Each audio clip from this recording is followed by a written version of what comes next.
May anak po kayo? Wala po. Wala. Wala. Okay. Girlfriend, wala. Wala pa rin, sir. Pero asawa, meron. Wala. Sige. May qualification dito kay Miss Summer bago mo siya ligawan. Okay lang ba? Okay lang po.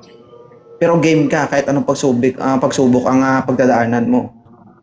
Lahat ng sir, may pagsubok rin eh. Pero hindi ka atras kung sakali. Hindi, pagkaya ko, kakayanin ko talaga. Oh, ready ka na? Sige, sir. Can you pronounce shushimi?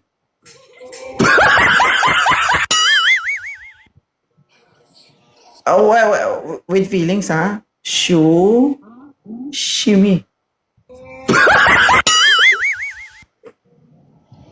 Bakit? Go. Shimi. Ba't parang hirap na hirap ka niyo? Uy, napapatawa siya ni Sir. Oh. Sir, pakita ka ng maayos, Sir. Huwag ka magtago. Lalaki tayo, dapat proud tayo. Ganito ha, dapat with feelings, okay? Shushimi. Go. Shimi. Pumipiyok ka.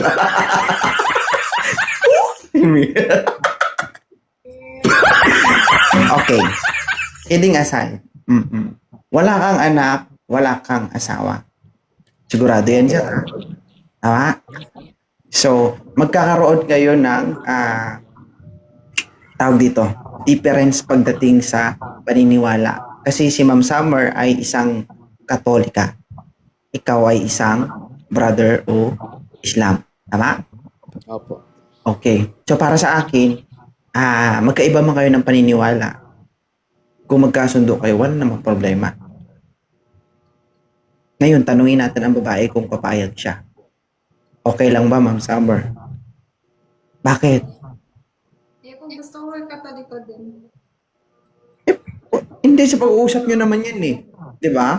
Malay mo. Ito sa totoo lang, hindi naman sa ayaw.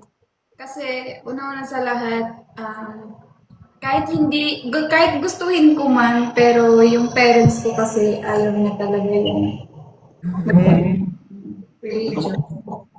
Bakit ayaw? Huwag ka na magsalita, ha? Baka masampal kita. Okay na yan.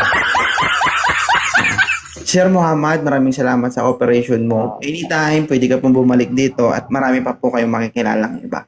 Okay? Thank you po. Thank you po sa Maraming salamat sa good vibes, sir, na ibinahagi mo sa amin. Okay, okay. Sure. Assalamualaikum. Sige. So, siguro ang kapalaran mo, Inday, ay maghintay. Oo.